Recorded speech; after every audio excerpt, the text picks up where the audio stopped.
अस्सलामुअलैकुम dear students, उम्मीद है कि आप सब खैरियत से होंगे। और सबसे पहले तो आप सबको जश्न आज़ादी बहुत बहुत मेरी तरफ से मुबारक हो। और आज की हमारी इस वीडियो का जो टॉपिक है वो है linguistic and non linguistic annotation पे। तो प्रीवियस लेक्चर में हम एनोटेशन को डिस्कस कर चुके हैं, फिर हम उसके मैक्सिम्स ऑफ एनोटेशन को भी डिस्कस कर चुके हैं। तो आज हम डिस्कस करने वाले हैं linguistic and non linguistic annotation. तो फर्स्ट ऑफ ऑल हम ये देखेंगे कि जो एनोटेशन है वो क्या चीज़ है। An annotation is extra information associated with a particular point in a document और अदर पीस ऑफ इंफॉर्मेशन। जो एनोटेशन है बेसिकली वो क्या है कि एक्स्ट्रा इन्फॉर्मेशन है जो कि किसी भी डॉक्यूमेंट में पर्टिकुलर पॉइंट के तौर पे उसके साथ जो है ना हम ऐड कर देते हैं। ठीक है, वो फिर या वो एक कमेंट भी हो सकता है या फिर कोई एक्सप्लेनेशन भी हो सकती है। अब इसका ओरिजिन क्या है कि ये कहाँ से आई है। लेट मिडल इंग्लिश से आई है, फ्रॉम फ्रेंच और फ्रॉम लैटिन। एनोटेशियो का वर्ड जहाँ से लैटिन था वहाँ से एनोटेशियो का वर्ड लैटिन था, और उसके बाद फ्रॉम दी वर्ब एनोटेयर बना।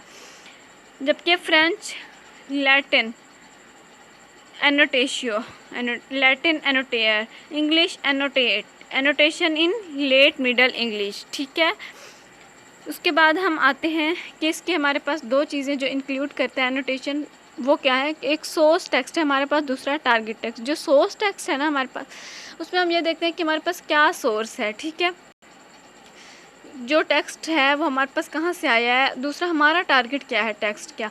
फिर हम इन दो चीज़ों को इंक्लूड करते हुए हम एक फॉर्मेट बनाते हैं, उसमें हम इन्हें ऑर्गेनाइज करते हैं, इनका एक पैटर्न बनाते हैं, स्ट्रक्चर क्रिएट करते हैं। फिर हम उसका लिंग्विस्टिक एनालिसिस करते हैं। लिंग्विस्टिक बेसिकली क्या है, स्टडी ऑफ लैंग्वेज है।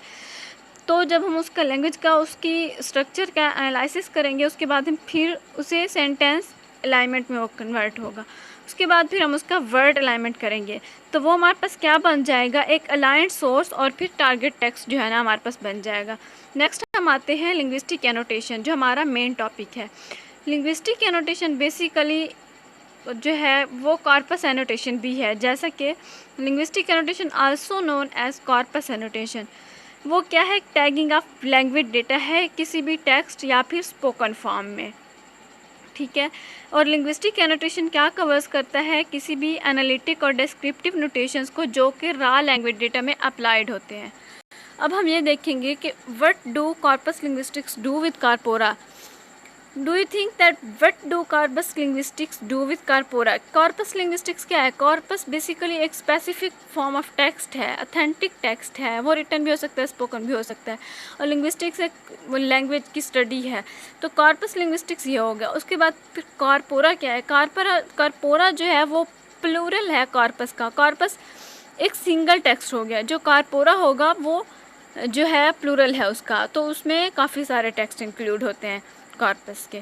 ठीक है, तो कॉर्पस लिंग्विस्टिक्स क्या करता है कॉर्पोरा के साथ, अब हम ये देखने वाले हैं।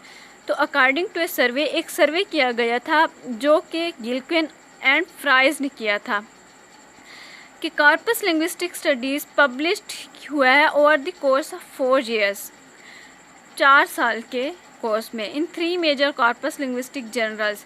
3 मेजर कॉर्पस लिंग्विस्टिक जर्नल्स में वर मोस्टली। अब वो क्या थे कि फर्स्ट ऑफ ऑल तो है हमारे पास exploratory as opposed to hypothesis testing in nature. अब एक्सप्लोरेटरी जो है वो हाइपोथेसिस टेस्टिंग से जो है ना डिफरेंट है इन नेचर में। तो जो हाइपोथेसिस टेस्टिंग है वो एक टर्म है जो कि स्टैटिस्टिक्स में यूज़ होती है। ठीक है, तो वहाँ से ये एक टर्म आई है, तो इसलिए वो कह रहा है कि ये अपोज्ड होती है हाइपोथेसिस टेस्टिंग के। नेक्स्ट हमारे पास क्या पॉइंट है, वो है on matters of lexis and phraseology, के लेक्सिस जो है वो स्टडी ऑफ लेक्सिकॉन से, ये लेक्सिकॉन से निकला है। छोटे छोटे जो ग्रामेटिकल पार्ट्स होते हैं उनकी स्टडी को हम लेक्सिस कहते हैं। छोटे छोटे बिल्कुल पार्ट जो होते हैं, जैसे कि मोर्फोलॉजी में जो मॉर्फीम होते हैं, इसी तरह से। और दूसरा फ्रेसियोलॉजी क्या है, वो फ्रेज की स्टडी को हम कहते हैं बेसिकली, फॉलोड बाय सिंटैक्स, के सिंटैक्स उसका क्या फॉलो किया गया। सिंटैक्स होता है स्टडी ऑफ सेंटेंस स्ट्रक्चर। ठीक है, तो नंबर 3 हमारे पास क्या पॉइंट है कि बेस्ड ऑन रिटन डाटा, जो कि रिटन डाटा पे बेस करता है। और ये क्या यूज़ करता है, फ्रीक्वेंसी डेटा एंड कंकॉर्डेंसेस। कंकॉर्डेंसेस हमारे पास क्या है, एग्रीमेंट होते हैं, जो कि हम ऑलरेडी डिस्कस कर चुके हैं। Followed by simple association measures, और वो क्या फॉलो करते हैं, सिंपल एसोसिएशन मेजर्स को। नेक्स्ट हमारे पास पॉइंट है कि टाइप्स क्या हैं लिंग्विस्टिक एनोटेशन की। लिंग्विस्टिक एनोटेशन की वैसे तो बहुत सारी टाइप्स हैं, बट यहाँ पे कुछ इंपॉर्टेंट टाइप्स हम यहाँ पे आज डिस्कस करने वाले हैं। फर्स्ट ऑफ ऑल एक लेमस, दूसरा है पार्ट ऑफ स्पीच टैगिंग, जिसमें syntactical and morphological annotation include होते हैं। सिंटैक्टिक पास ट्रीज है, सेमेंटिक एनोटेशन हो गया, sign language and gesture annotation है। फर्दर हम इन्हें डिटेल में एक्सप्लेन करते हैं। फर्स्ट ऑफ ऑल के हमारे पास लेमस। तो lemons, one of the most basic types of annotation is lemmatisation. ये क्या है, ये process of identifying and marking each word in A corpus, कि एक प्रोसेस है जिसमें हम कॉर्पस में हर वर्ड को आइडेंटिफाई करते हैं, फिर उसे मार्क करते हैं विद इट्स बेस फॉर्म। अब बेस फॉर्म क्या होती है, साइटेशन और डिक्शनरी फॉर्म। अब हम यहाँ पे इसकी एग्जांपल देखते हैं। स्टॉपिंग अवे इन्फ्लेक्शनल मॉर्फोलॉजी, अगर आपने लिंग्विस्टिक स्टार्ट से पढ़ी है तो आपको पता होगा कि जो इन्फ्लेक्शनल मॉर्फोलॉजी है ना, उसमें हम ग्रामेटिकली ड्राइव नहीं कर सकते, जो है ना वर्ड्स को हम ड्राइव नहीं कर सकते, न्यू वर्ड्स कॉइन नहीं कर सकते, बल्कि किसी वर्ड से हम न्यू वर्ड्स कॉइन नहीं कर सकते, बल्कि हम क्या करते हैं कि उसकी ग्रामेटिकल फॉर्म चेंज कर देते हैं थोड़ी सी, ठीक है ना, कि जो है ना उसकी जो ग्रामेटिकल फॉर्म है वो चेंज हो जाती है इन्फ्लेक्शनल मॉर्फोलॉजी में वर्ड की, ठीक है। अब फॉर एग्जांपल हमारे पास एक वर्ड है फॉरगेट, उसके साथ हमने एस का इजाफा कर दिया है प्लूरल में, वो फॉरगेट्स बन गया है। उसके बाद हमने फॉरगेटिंग ये एक और फॉर्म लगा दिए, forgot and forgotten would be marked as representing a form of forget. ये सारी क्या होंगी, फॉरगेट की फॉर्म हो गई हैं, ठीक है ना, इसे हम इन्फ्लेक्शनल मॉर्फोलॉजी कहते हैं। तो लेमस क्या है, लेमस भी इसी की स्टडी है। नेक्स्ट हमारे पास टाइप है वो है part of speech tagging, syntactic and morphological annotation. Syntactic का मतलब सिंटैक्स से निकला है ये वर्ड। जो सिंटैक्स होता है वो स्टडी ऑफ सेंटेंस स्ट्रक्चर होता है। जो मॉर्फोलॉजी होती है, मॉर्फोलॉजी से निकला है। मॉर्फोलॉजी क्या है, स्टडी ऑफ वर्ड फॉर्मेशन है, ठीक है। Part of speech tagging is one of the most frequent and most exploited kinds of annotation because it is relevant to many corpus linguistic studies.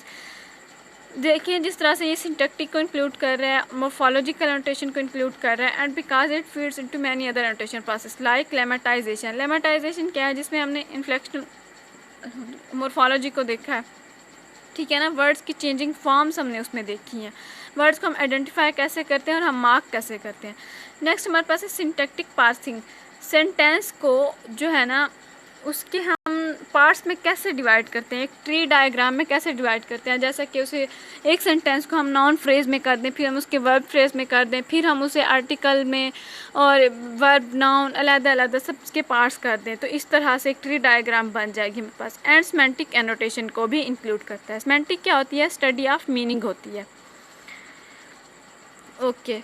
Syntactic parse trees हम देखते हैं। Parse वैसे basically diagram को हम कह सकते हैं, tree diagram को। The annotation of corpora for syntactic analysis with parse trees followed part of speech tagging, ठीक है। The first corpora featuring parse trees were the Gothenburg corpus.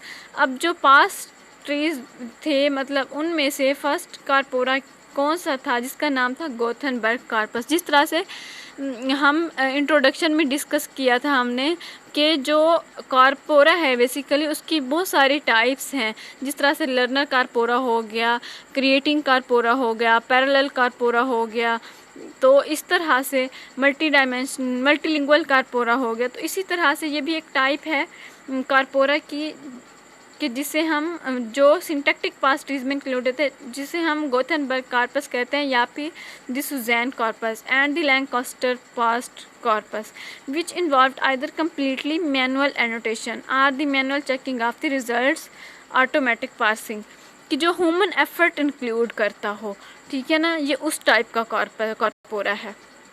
Next है हमारे पास सेमेंटिक एनोटेशन। सेमेंटिक बेसिकली क्या है कि study of meaning हो गई, और एनोटेशन क्या है, एक कमेंट है जो के हम किसी भी डॉक्यूमेंट में ऐड कर देते हैं या फिर एक्स्ट्रा इन्फॉर्मेशन।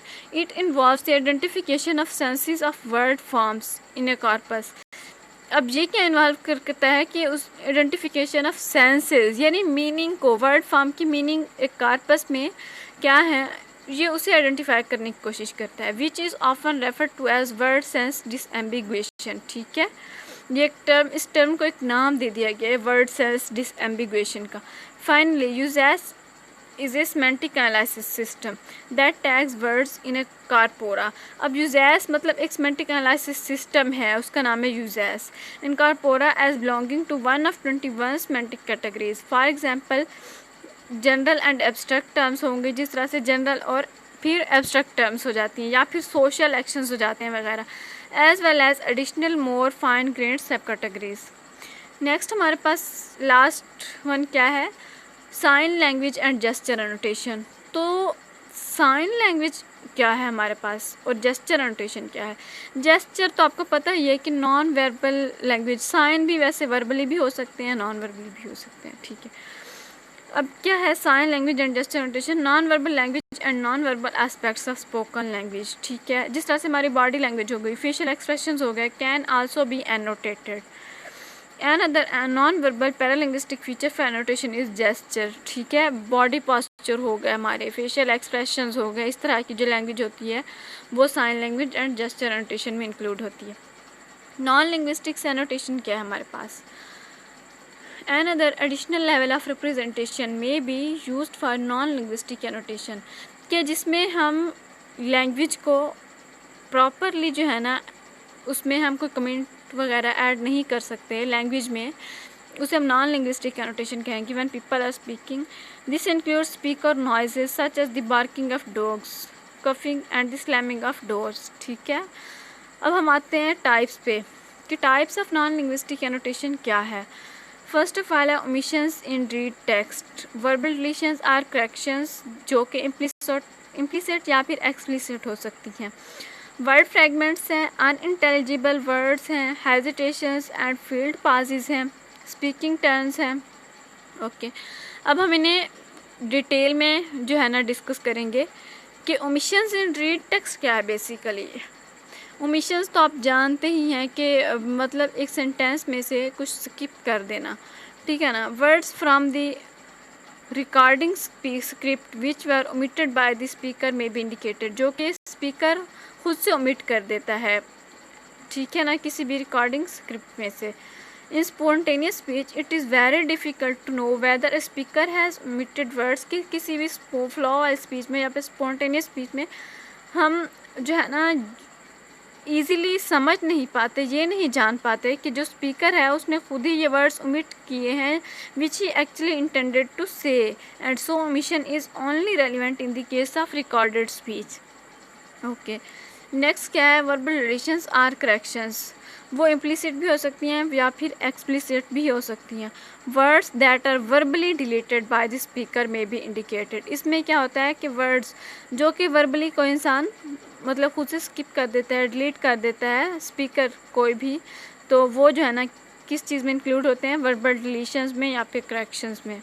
ओके, नेक्स्ट है हमारे पास वर्ड फ्रेगमेंट्स कि वर्ड फ्रेगमेंट्स क्या हैं। वर्ड फ्रेगमेंट्स जो हैं कंप्राइज करती हैं one or more sounds belonging to one word, एक या उससे ज़्यादा की फॉर्म्स इंक्लूड करती हैं जो कि एक वर्ड को बिलोंग करती हैं। फॉर एग्जांपल इन एटिस, ए है उसमें टी है, आई एस है। Word fragments are indicated by hyphen as in please, show, fli flights from Dallas, जी जैसे यहाँ पे हाइफन लगा दिया गया, इस तरह की जो एग्जांपल्स होती हैं उन्हें हम वर्ड फ्रेगमेंट्स में इंक्लूड करते हैं।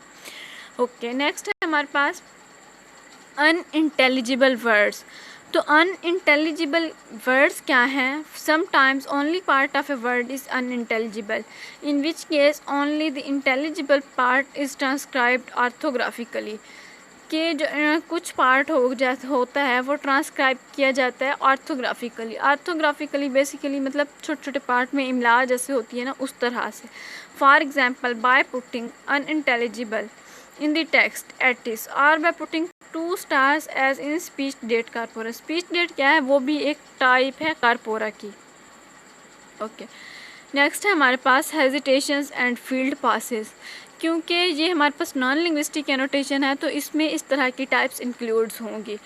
फील्ड पासेस जैसा कि सच एज यो एंड मो, ओ वाली जो हम साउंड्स प्रोड्यूस करते हैं, ओ इस तरह की जो हमारे पास साउंड्स होती हैं ना, वो हेजिटेशंस फील्ड पासेस में इंक्लूड होती हैं। ठीक है, इस तरह से। स्पीकिंग टर्न्स क्या हो गई? Discourse analysis makes use of indications of different speaking turns and initiatives. जो डिस्कोर्स एनालिसिस है, डिस्कोर्स बेसिकली क्या होता है, मोर देन वन सेंटेंस होता है। ठीक है ना, बहुत मतलब बड़ा टेक्स्ट जो होता है उसे हम डिस्कोर्स कहते हैं। Discourse analysis makes use of indications of different speaking turns and initiatives while these are not generally used in speech technology, जो कि जनरली यूज नहीं की जाती हैं speech technology. It would always be possible to transcribe them. ठीक है ना, ये ऑलवेज पॉसिबल हो सकता है कि टू ट्रांसक्राइब देम, कि उसे ट्रांसक्राइब किया जा सके। ओके, आज का हमारा टॉपिक एंड होता है। Thank you so much. Thank you so much.